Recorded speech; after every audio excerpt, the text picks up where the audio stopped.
गरीब साध साध सब नेक हैं, आप अपनी ठोरी। जो सतलोक ले जावेंगे वो साधु कोई और।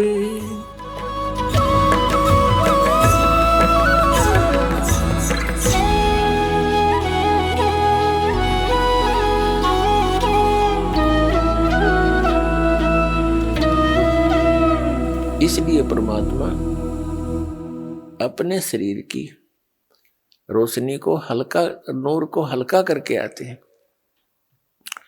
अच्छी आत्माओं को मिलते हैं, उनको तत्व ज्ञान से परिचित कराते हैं, यह वेद बताते हैं। और यही लीलाएं की किसने? कबीर देव ने, कबीर साहिब जी ने, कबीर परमेश्वर जी। तो वो परमात्मा इस कलयुग के अंदर किन किन महापुरुषों को, अच्छी आत्माओं को मिले? आदरणीय धर्मदास साहिब जी को, आदरणीय मलुकदास साहिब जी को, आदरणीय नानक देव साहिब जी को, आदरणीय दादू दास साहिब जी को, आदरणीय गरीबदास साहिब जी गांव छुड़ाने जिला झज्जर वाले को, हरियाणा वाले को, आदरणीय गीसा दास साहिब जी गांव खेखड़ा जिला मेरठ उत्तर प्रदेश वाले को, और आदरणीय स्वामी रामानंद जी को। ऐसे अनेकों महापुरुषों को परमात्मा मिले, उन दृढ़ भक्तों को, और उनको सचखंड लेकर गए, उस शाश्वत स्थान में लेकर गए उनकी आत्मा को, स्थूल शरीर को यहां छोड़कर ऊपर के सभी लोकों की जानकारी दी, काल भगवान की जानकारी दी। हम कैसे काल के जाल में फंसे ये सब कारण बताए। फिर उन महापुरुषों को वापस शरीर में, बॉडी में छोड़ दिया।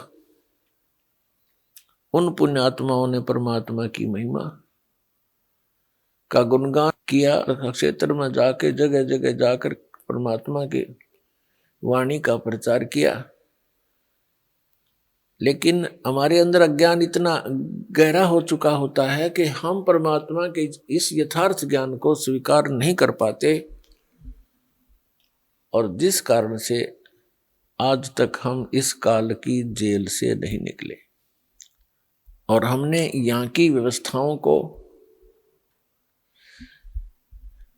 यहाँ परमात्मा की प्राप्ति और परमात्मा से मिलने वाले लाभ ना प्राप्त होने से, परमात्मा की प्राप्ति ना होने से, हमने यहाँ की अपनी विधि से, अपनी सूझबूझ से कुछ परंपराएं बना ली,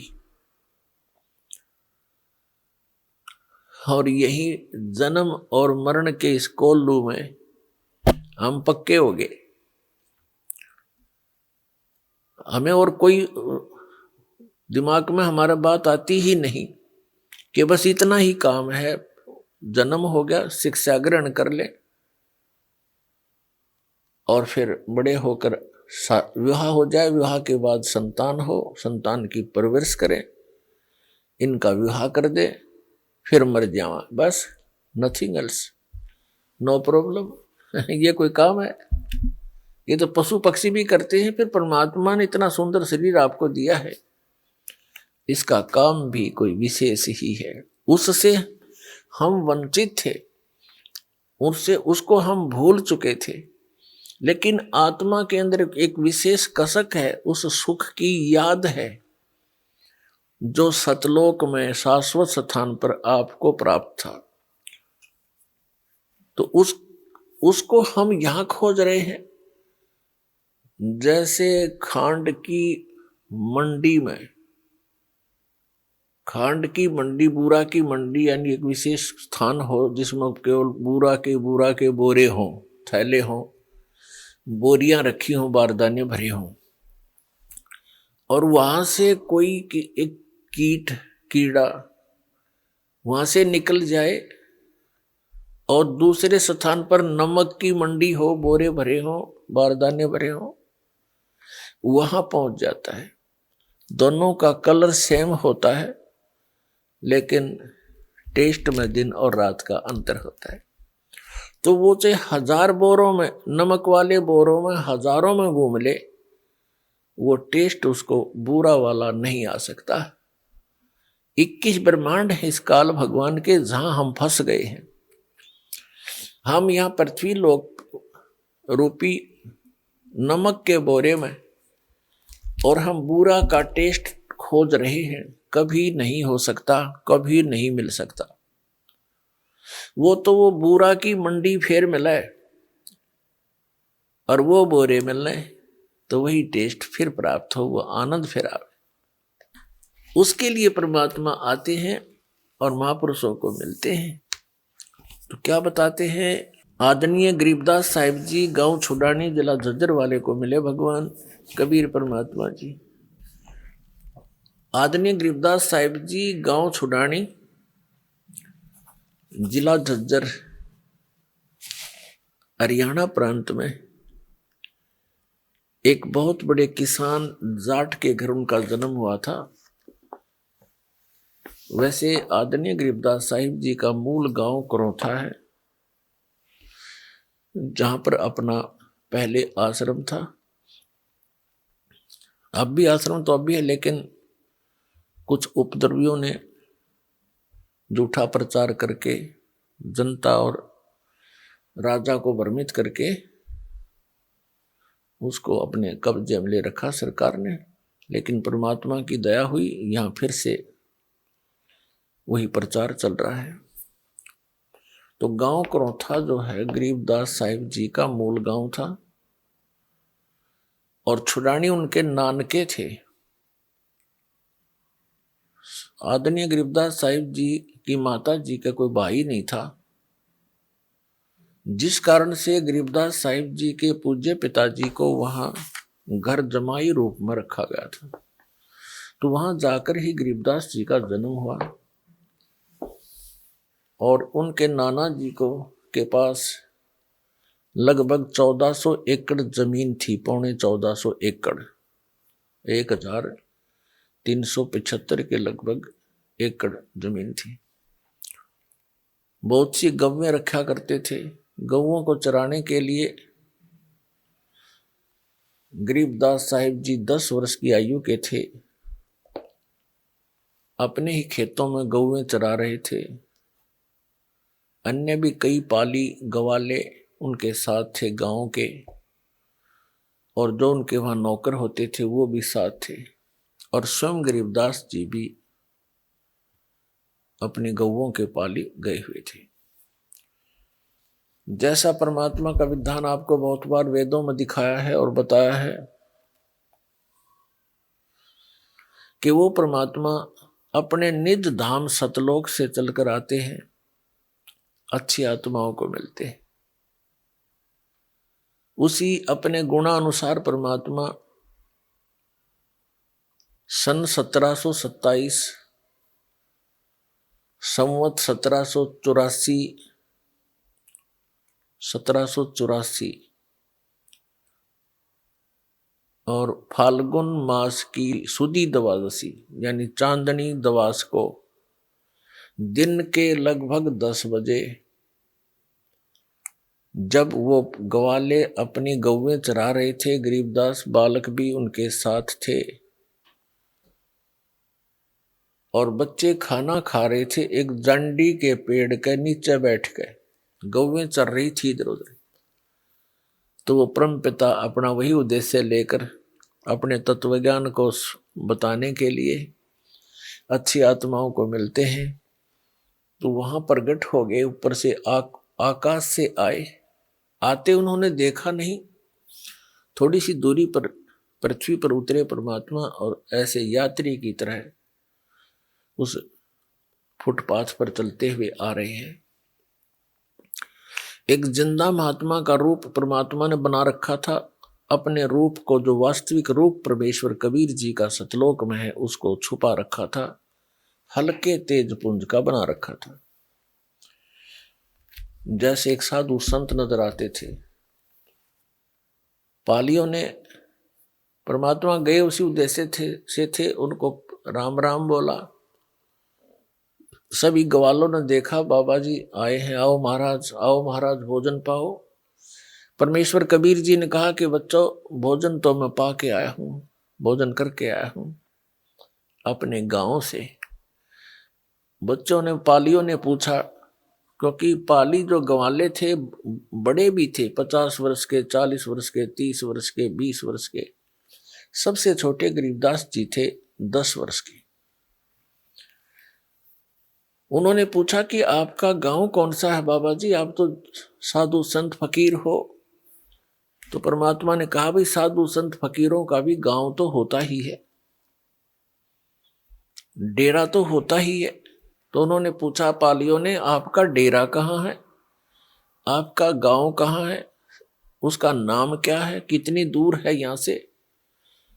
तब परमात्मा ने कहा था कि 16 शंख पर हमरा तकिया, हम गगन मंडल के जिंदा, हुक्म हिसाबी हम चल आए काटन काल का फंदा।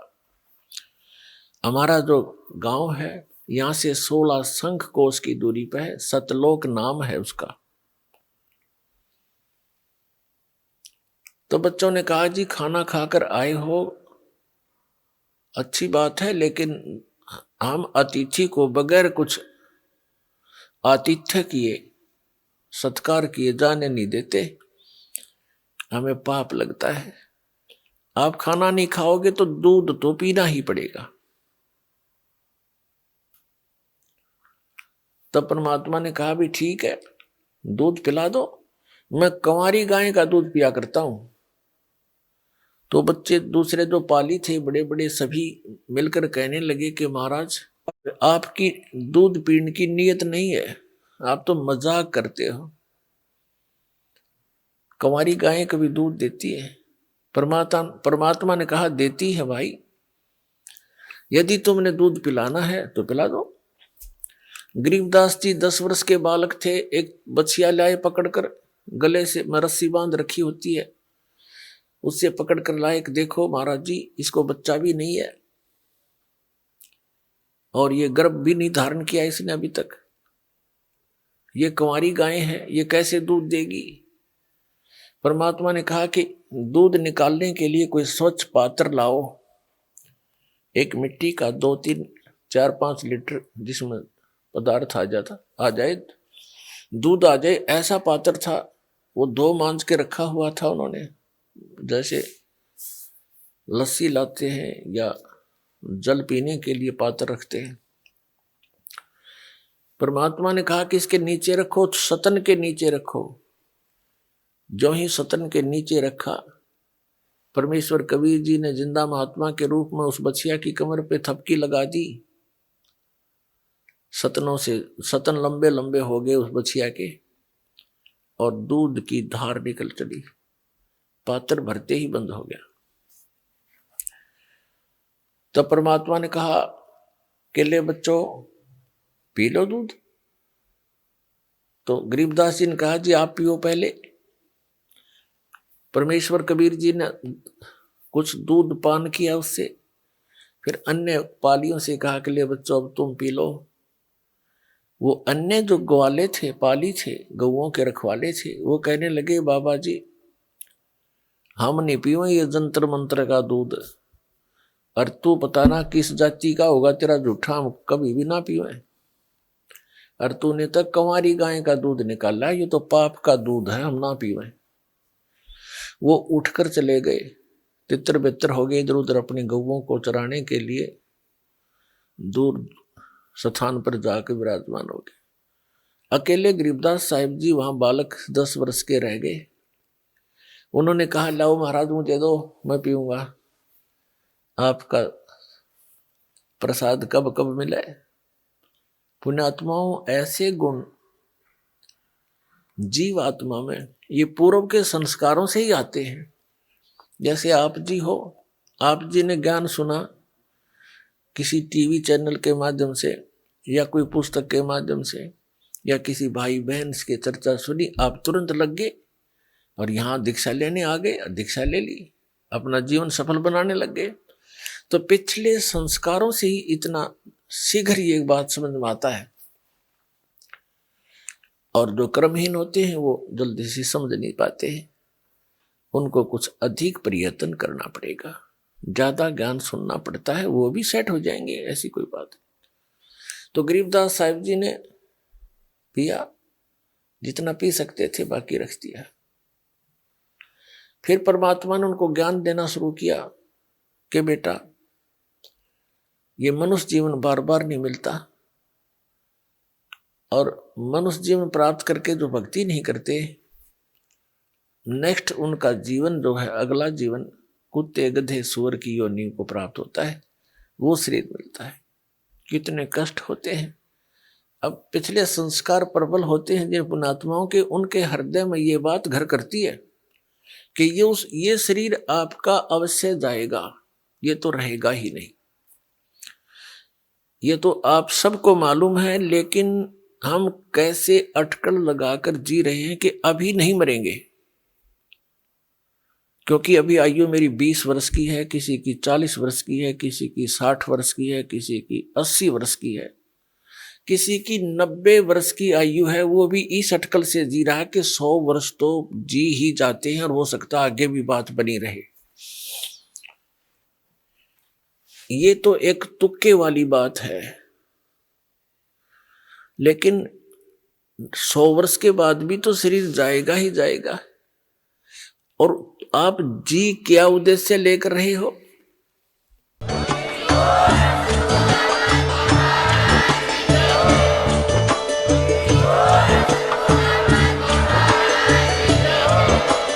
आप सुन रहे थे जगत गुरु तत्वदर्शी संत रामपाल जी महाराज जी के मंगल प्रवचन। अधिक जानकारी के लिए विजिट कीजिए हमारी वेबसाइट www.jagatgururampalji.org। संत रामपाल जी महाराज जी के शुभ आशीर्वाद से पूरे विश्व भर में 500 से भी ज्यादा नाम दीक्षा केंद्र हैं, जिन पर संत रामपाल जी महाराज जी द्वारा ऑनलाइन निशुल्क नाम दीक्षा दी जा रही है। अपने नजदीकी नाम दीक्षा केंद्र का पता करने के लिए संपर्क करें 8222880541।